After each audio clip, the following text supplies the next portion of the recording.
Hi folks, welcome to my irregulars and those of you who are walking through the door for the first time. If you follow my Instagram, Hit the Mahogany, then you would have noticed that we were in Portugal a few weeks ago. And like many countries, Portugal has a very simple aperitif style drink, just something light, maybe a little bit like an Aperol spritz. And that drink contains white port and tonic water. So, on this episode of Hit the Mahogany, we are going to be doing a Porto Tonico. Alright, as I said, in Portugal, enjoying the sun, enjoying the food, enjoying the drinks, enjoying the company, enjoying the people. Very friendly over there, we had a great time.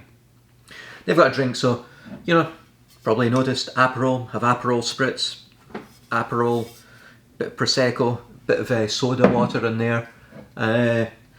When we were in Venice the year before, I've got a video when I was trying different ones. Select is a fantastic option.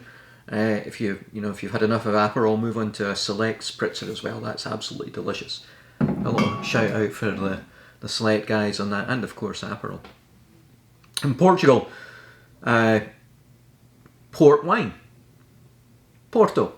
Well, port is on one side, the other side is where actually all the caves are, which is interesting. But went on a couple of tours there, and certainly enjoyed the Ferraria port tour, one of the Portuguese-owned ones versus being English. And I believe that this brand that we've got here, Quinta Caravalis, is also Portuguese as well. I haven't tried this one. Now, it's a very simple drink. Now, I mentioned white port, and a lot of people will be like, eh? I thought port was red. Or, I thought it was, ruby or tawny. Now you're telling me you've actually got a white option as well. Well, surprisingly enough, white port is made with white grapes. Now, it's fortified wine. So generally, you are adding some form of alcohol during the fermentation process of the wine. Stop the fermentation, makes it a little bit sweeter, but of course, you're adding that extra alcohol to the drink as well. So you're getting the kick of the alcohol without the fermentation completing. Because the fermentation hasn't completed, not all the sugars have been turned to alcohol, hence it's been a little bit sweeter. So you've got white grapes, red grapes, they become tawny and ruby port. And tawny port is aged in small casks, a lot of oxidization can actually happen, a lot of contact with the wood. As they age it over the years, that's why you see, 5 year, 10 year, or something that's in the supermarket, maybe three months or something like that, a little bit longer than that. But that's why you get that tawny colour. The red has oxidized, so it kind of loses that colour.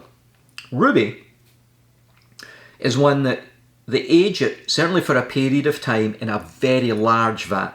Less contact with the wood, less contact with the oxygen and the air that's going through that wood, so it retains that red colour. But they don't keep it in the cask to age it for its full length of time. They then bottle it, and just like a regular red wine, it ages in that bottle. So you're going to see vintage port wines, or you're going to see LBV, late bottled vintage, which means they've been aged a little bit longer. When you actually buy it, so you might see maybe a 2017. That means it's actually been in the bottle and it continues to age in the bottle like a regular red wine does as well.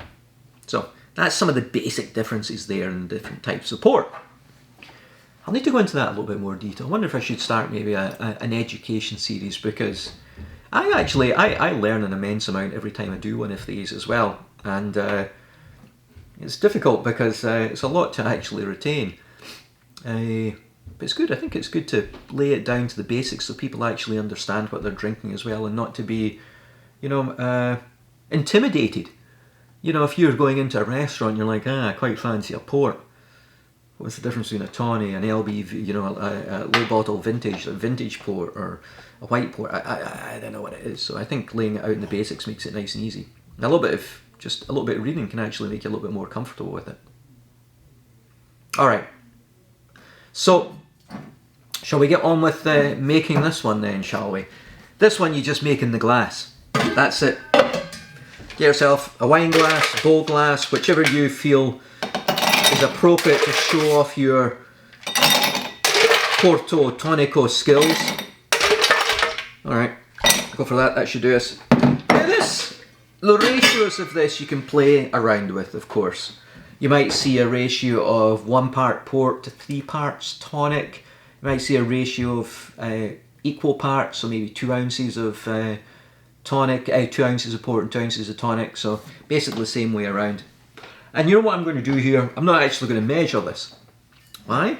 Because I don't think it really needs it. As long as you're not abusing the drink in either way, you're keeping that balance, and you can adjust it after the fact as well to meet your needs itself.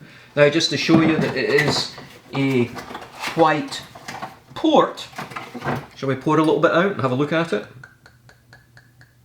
There you go.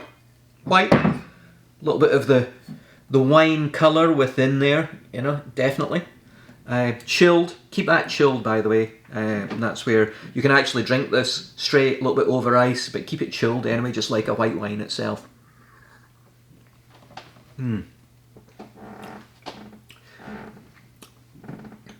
This one I haven't had before.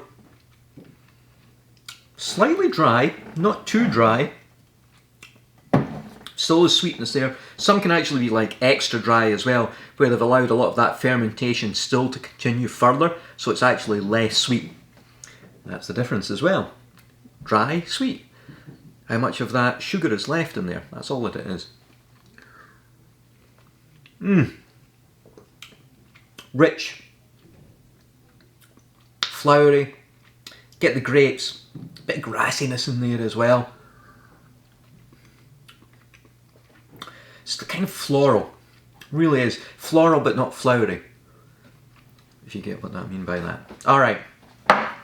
Let's get this one knocked up. So, let's say that's maybe 1 ounce. Maybe that's 2 ounces. Maybe that's 1 ounce. Maybe that's 2 ounces. That's our port. There we go. Tonic water. Simple tonic water. So there's actually, so Daisy, there is, oh this is wrong thing. Let's use this. These are 6 ounce bottles, so there's 3 ounces in each of these. So I should actually just be able to half and half this, to be honest, and then we should be good. Simple, isn't it? Now of course the tonic itself is going to cut through the sweetness of that port. So give it a quick stir. Don't overexcite it. Don't let the bubbles run away. And in a lot of places you might see a lemon wedge, you might see a lime wedge. Feel free, do whatever the fuck you want. But you know what? What we saw there was, oops, I tore that one. Nothing wrong with tearing it. But like a couple of mint leaves. Just bruise them a little bit. Get them in there. Let that mint allow to soak in a little bit. Now I'm lucky enough, I've got this mint growing out in the back garden. Be careful. You got to put that, if you don't want it spreading, you got to put it in something where it's not going to get everywhere, like put it in copper pots or something so the leaves can't get out. And then maybe just a little bit of the end there just to garnish it a little bit more. And there we go. That was very calm. That was a very relaxing one, wasn't it? A little taste on this one.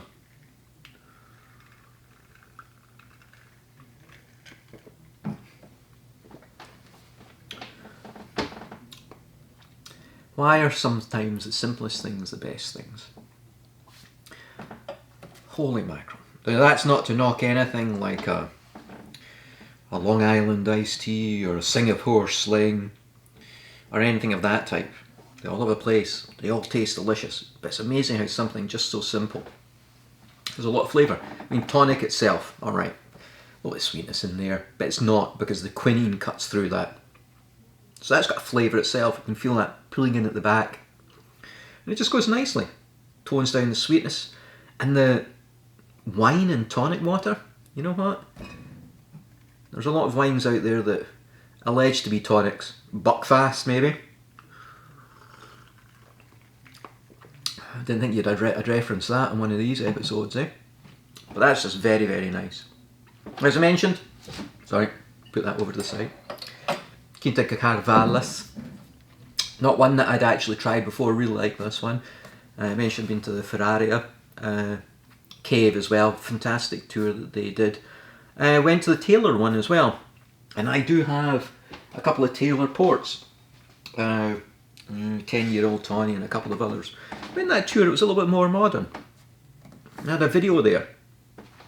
And I would describe it as pompous, definitely.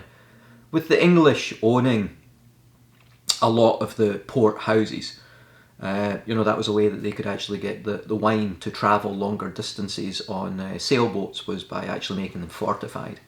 And of course the English got very involved in that and own the majority of the port houses there. Which is why trying to see which ones are the Portuguese ones. But really what doesn't help was that there was a video there, and I think I know who the gentleman was in the video, but it was pretty pompous. And if anything, it would probably put the regular person off of trying port.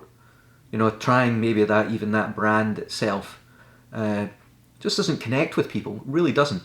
Which is a bit of a shame, because it's Portuguese. Port wine is Portuguese, and it's delicious and a great thing to try. Who the fuck am I to talk about any kind of branding anyway? You know, clearly they're being successful, but it certainly didn't strike the right chords with me, put it that way. So we'll get back to the drink though.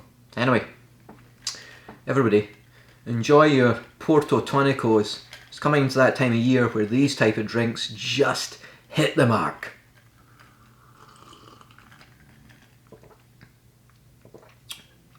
I think we'll be having a couple of more of these tonight. Cheers.